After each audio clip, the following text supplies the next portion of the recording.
माझं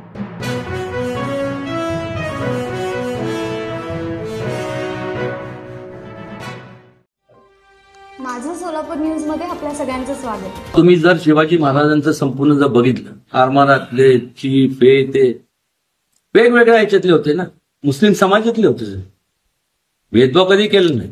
मी बाणगुळ यांना काय खोदून टाकाय नसतं, काय किती लागतं एक एसटीपी मारला खापकीने गेलं की गेलं। मला निघाला होतं नसबंदीचं काहीतरी तांबी बिंबी असं काहीतरी, त्या अशा लोकांची जमातीने विकृत लोकांची आहे ना, त्या लोकांची नसबंदी केली पाहिजे। आणि ही नसबंदी मी जे म्हणतोय ना, एक तिन्ही जे मुद्दे आहेत, कायदा, त्यानंतर हे शासनमान्य इतिहास आणि सिनेमॅटिक लिबर्टी, हे केल्यानंतर त्या लोकांची आपोआप नसबंदी होणार आहे। अरे मुख्यमंत्री जी और हमारी सरकार की भूमिका स्पष्ट है।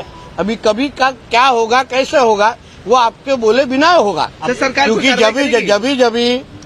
जब कोई भी गढ़ किल्लों के ऊपर जब कोई कार्रवाई हुई है, तभी आपको बताया गया है क्या सुबह 5 बजे हुई है, 6 बजे हुई है।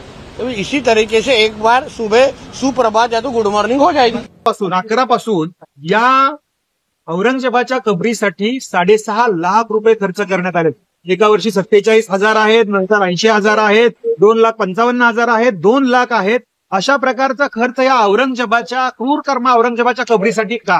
केंद्र शासनाच्या केंद्रीय पुरातत्व विभागाने हे अनुदान तत्काळ रहित केलं पाहिजे, ही आमची मागणी या ठिकाणी आहे। आणि याचबरोबर छत्रपती शिवाजी महाराजांचं जे मंदिर आहे राजराजेश्वरचं सिंधुदुर्ग किल्ल्यावरती, याला केवळ वार्षिक 6,000 रुपये अनुदान, म्हणजे महिन्याला 400 किंवा 600 रुपये अनुदान, या ठिकाणी सुद्धा हे अनुदान मोठ्या प्रमाणावर सुरू केलं पाहिजे।